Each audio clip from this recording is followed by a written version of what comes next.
Encapsulation in Python. Object-oriented programming involves controlling access to an object's data. Public members are accessible from anywhere.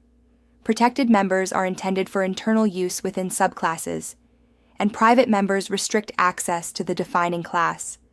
This structure ensures data integrity and security, fostering robust software development practices. Encapsulation is crucial in Python's object-oriented programming, creating boundaries between an object's internal state and its external interfaces. This principle ensures data integrity and security by restricting direct access to an object's attributes, allowing controlled interaction through methods. Understanding encapsulation is essential for developing robust, maintainable software in modern development environments. Encapsulation in Python. Object-oriented programming involves bundling data and methods into a single class, ensuring data integrity through controlled access. Like a car's controls, it abstracts complexity, allowing interaction without needing internal knowledge. This principle unifies attributes and methods, regulates data access, and hides complexity behind intuitive interfaces. Encapsulation plays a crucial role in software design by safeguarding data against unauthorized changes, ensuring system integrity. It enhances modularity by organizing code into self-contained units, each managing its state.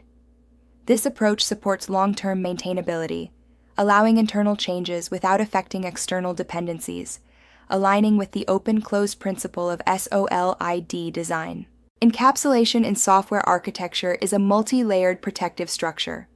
The public interface, with methods like getName and setName, acts as a controlled gateway. Protected members, such as _internal _method _, offer controlled access, while private data, like _sensitive data, remains inaccessible, ensuring data integrity throughout the object lifecycle. Python's access control relies on naming conventions. Public members, like self.name, are accessible from any scope, serving as the primary interface. Protected members use a single underscore prefix, indicating limited access. Private members, with a double underscore prefix, restrict access to within the class, ensuring data encapsulation and integrity. Public members in Python, like self.name, are accessible from any scope, including external modules and instantiated objects. They form the primary interface for client code, allowing unrestricted access. For example, in the employee class, emp.name is directly accessible, demonstrating the open access nature of public members. Protected members, marked by a single underscore, signal internal use within a class and its subclasses. While Python doesn't enforce this protection, it's a convention respected in professional code. For instance, in an account class, the protected method _apply interest can be accessed by a subclass like savings account, allowing for flexible inheritance hierarchies. Private members in Python use a double underscore prefix, triggering name mangling. This renames attributes internally, like self double underscore salary to underscore employee double underscore salary, preventing direct access. Encapsulation is enforced, requiring access through methods like getSalary.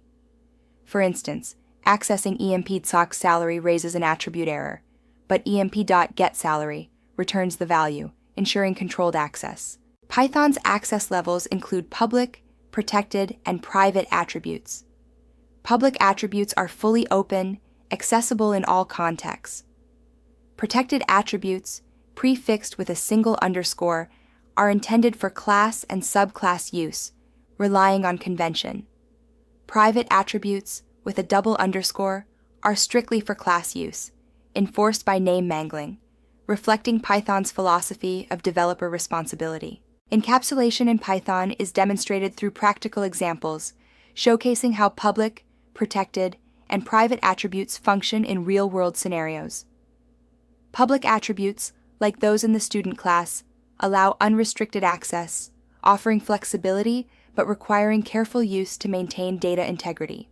This approach aligns with Python's philosophy of trusting developers to manage access responsibly. Public attributes in Python allow direct access and modification, as seen in the student class. Attributes like name and student ID are openly accessible, enabling flexibility but risking data integrity. Methods like enroll course demonstrate how public methods facilitate operations. While convenient, this approach requires careful consideration to maintain data consistency and validation.